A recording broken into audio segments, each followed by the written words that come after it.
Allez, c'est parti. Allez, le corps, il faut qu'il ramasse. Trop loin, trop loin.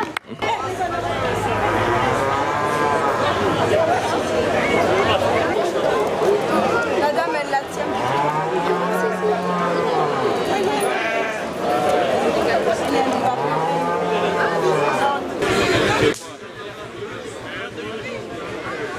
Trois chevaux et 2 cornets. Donc un cheval qui est né ici, là, qui est né en décembre 2018. C'est génial. C'est la mère et le fils. Non, et la fille. Alors moi j'ai amené des vaches à une exposition pour le comice cantonal d'Agetmont. Là on a 4 vaches adultes et 5 génisses et un taureau. C'est ça, c'est les blondes d'Aquitaine. Moi c'est l'exploitation à ma mère. Moi je suis encore aux études en agricole à Montardon. Et sinon j'y suis dès que j'ai du temps libre. Il me reste 1 an, allez 2 ans d'études et après on verra, mais je reprendrai la ferme un jour ou l'autre. Je suis né dedans. Avant c'est papy qui avait la ferme, il a toujours eu des vaches. Donc j'habitais sur la ferme, du coup dès que je rentrais à l'école, j'y allais. Et maman elle a repris et moi j'aime ça du coup depuis tout petit. Ça a diminué le nombre d'éleveurs forcément comme ça allait depuis quelques années, mais ça continuera, ça perdurera toujours. Montardon, on est quand même on est un assez grand nombre. Ouais. On fait principalement du maïs pour nourrir le bétail. Cette année c'est compliqué parce qu'il en manque et là il ne va pas y en avoir avec cette sécheresse.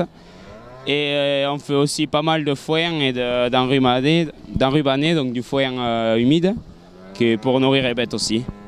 Le secret c'est le temps surtout, le temps s'il faut la génétique, améliorer la génétique. Par exemple on a une vache qui va être pas trop de muscles mais grande, et bien on va lui mettre un taureau qui a du muscle et au final pour essayer de s'approcher de la vache parfaite.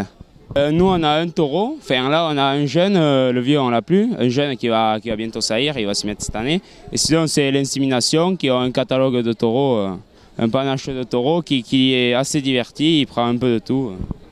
L'avenir, je le vois, je sais pas, je le vois pas. Moi, je vais continuer à faire les vaches, même s'il y a des années compliquées, comme celle-là, le prix de la viande augmente, ils vont te dire, mais le prix pour les faire manger augmente aussi. Donc, au final, on se retrouve à peu près pareil.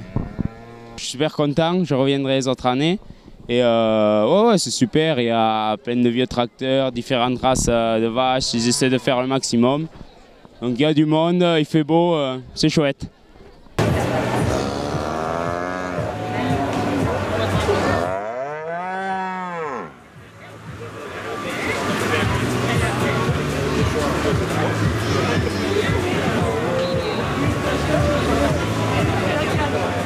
Je vous ai amené une paire de béarnaises qui était la race de travail autrefois, qui s'appelait la blonde des Pyrénées et qui a mis au jour la blonde aquitaine à l'heure actuelle. Voilà.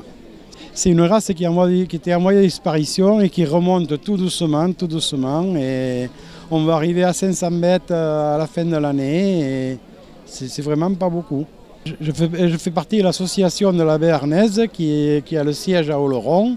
Il y a le président qui est là et le technicien d'ailleurs. Et on essaie d'aller un peu partout. Je suis allé à Paris avec les vaches, je suis allé à Bordeaux, je vais aller à Morlas et partout où on m'invite, j'y vais. Voilà.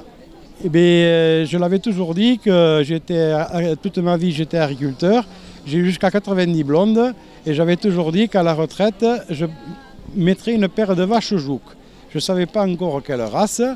Et c'est les cornes qui m'ont plu de ces bêtes. Et voilà, j'ai acheté une paire de génisses et que j'ai, au fur et à mesure des jours et des mois, je les ai appris à me suivre et à marcher à un rythme au joug derrière moi. Quand je vais à la fête du maïs à Las, là je les fais labourer, je les fais hercer, elles tirent Ambrose. Elles ont descendu les Champs-Élysées à Paris avec Ambrose et voilà. Puis autrefois, tous les agriculteurs du coin ici, de la Chalosse, ils travaillaient avec ce type de race de vaches ou des bœufs Tu vois, le bœuf était plus costaud que la vache, mais il avance moins vite, il faut savoir. Au travail, il n'a le pas plus doux, mais il tire plus.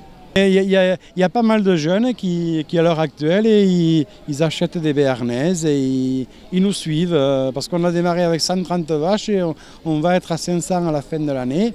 Donc c'est pas que les vieux qui ont des vaches. Il y a des jeunes qui en prennent aussi. Elles mangent plus d'herbe, elles ont du foin et de l'eau.